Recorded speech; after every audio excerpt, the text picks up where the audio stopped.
সকলোকে মানৱীয় অভিনন্দন।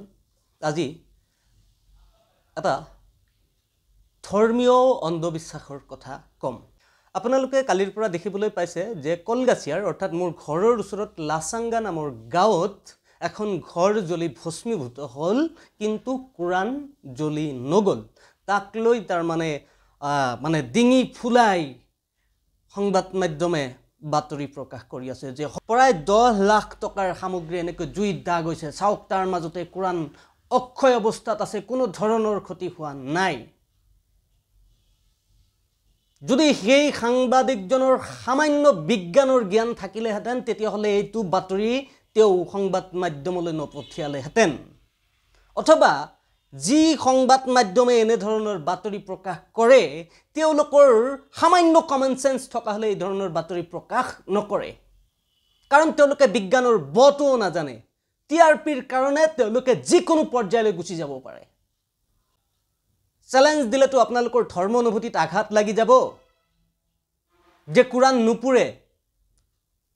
কেৱল কোৰাণ নহয়, যিকোনো ডাঙৰ কিতাপ, অভিধান হ'ব পাৰে, গীতা হ'ব পাৰে, বাইবেল হ'ব পাৰে, এনেকৈ জাপ মাৰি থৈ দিলে বা জাপ মাৰি ক'ৰবাত পৰি গ'ল, তাত জুই লগাই দিলে সহজে নুপুৰে। জুই জ্বলিবলৈ অক্সিজেনৰ প্ৰয়োজন। এই কথাটো সংবাদ মাধ্যমৰ মানুহ আৰু সাংবাদিকে জনা উচিত আছিল। কিন্তু যি দেখিলোঁ এনেকুৱা টিআৰপিৰ কাৰণে, মাত্ৰ নিউজটো বেছি মানুহে চাবৰ কাৰণে তেওঁলোকে যি টি নিউজ কৰি দিয়ে বা যি টি নিউজ প্ৰকাশ কৰি দিয়ে। আপোনালোকক মোৰ চেলেঞ্জ দিব মন যায়, আপোনালোকে মোৰ চেলেঞ্জ গ্ৰহণ কৰিবনে? আপোনালোকে মাত্ৰ এইটো কথা কওক যে আয়ুব আলী শৰ্মাক কোনো ধৰণে অত্যাচাৰ কৰা নহয়,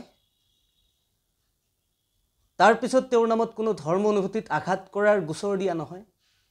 তেতিয়া মই আপোনালোকক প্ৰমাণ কৰি দিম যে কোৰাণ জুইত জ্বলে। ইয়াত কোনো অলৌকিকতা নাই।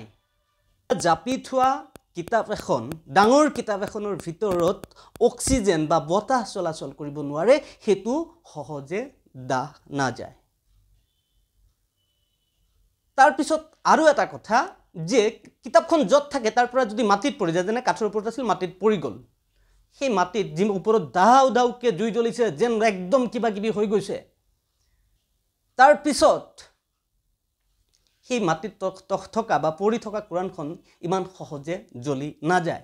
এইখিনি সাধাৰণ বিজ্ঞানৰ জ্ঞান থকা মানুহে এইটো কথা জানে যে আপোনালোকৰ বাৰে বাৰে সেই এটা চেলেঞ্জ যে পবিত্ৰ কোৰাণ কেতিয়াও জ্বলি নাযায়। কিছুদিন আগত ৰভেদ ভূঞা ডাঙৰীয়া এটা পোষ্ট লিখিছিল যে পুৰি গৈছিল, পুৰিছিল। তাৰপিছত সেই মানুহজনক হত্যা কৰাৰ কাৰণে ফটোৱা দিয়া হৈছিল। মই সেই ঘটনাটো আপোনাক শুনাইছোঁ। ভাৰতীয় বুলি গৌৰৱ কৰাৰ অলপ হ'লেও থল আছে। আমি শুনা কথা, BHC ছাৰে আমাক কৈছিল দক্ষিণ বৰপেটাৰ চেনিমাৰী ৰৌমাৰী গাঁৱৰ প্ৰয়াত হানিফ আলী ছাৰৰ কথা। কোৰাণৰ আয়াত বোলে জুইত পুৰিলেও পুৰা নাযায়।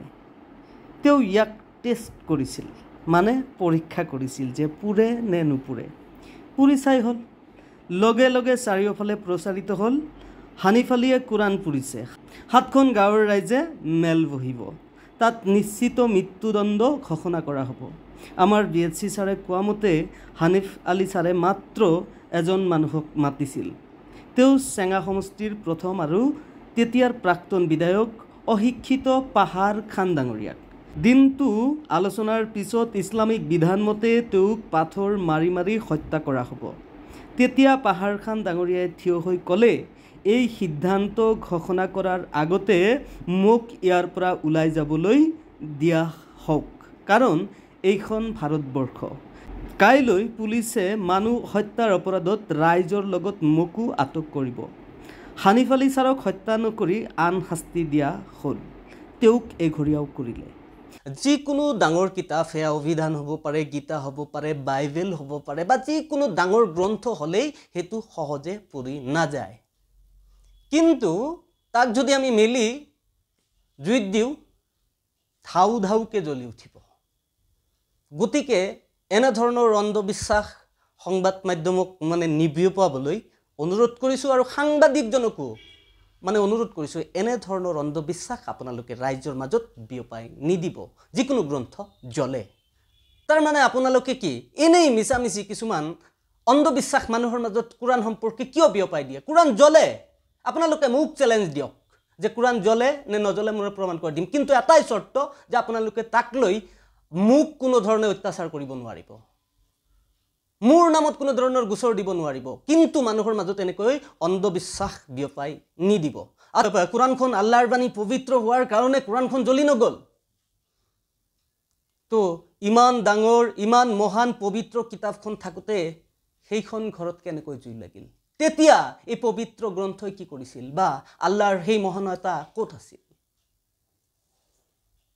যিজন মানুহৰ ঘৰত জুই লাগিছে তো খুবেই সাধাৰণ মানুহ কোনোতে মানে শাক-পাচলিৰ ব্যৱসায় কৰি চলা বুলি গম পালোঁ সেই মানুহজন বা আৰু কেইজনমান স্থানীয় ৰাইজে বাৰে বাৰে অনুৰোধ কৰিছে চৰকাৰক যে এই মানুহজনক সহায় কৰক আপোনালোকৰ সহায়ৰ ইমান ডাঙৰ মহান পবিত্ৰ গ্ৰন্থ এখন থাকোতেও আপোনালোকে অসমৰ মুখ্যমন্ত্ৰী অথবা কোনোবা মানে মন্ত্ৰীৰ ওচৰত কিয় বিচাৰিছে সহায় আপোনালোকৰ আল্লাহৰ সহায় কিয় নিবিচাৰে ময়ো মানে চৰকাৰক অনুৰোধ কৰিছোঁ যে তেওঁলোকে অন্ধবিশ্বাসৰ জৰিয়তে কি কৰিছে সেইখিনি আঁতৰ কৰা উচিত তাৰ পিছত এই মানুহজনৰ যিহেতু অসহায় অৱস্থা তেওঁক স্থানীয় ৰাইজ তাৰ পিছত চৰকাৰেও সহায় কৰক ধন্যবাদ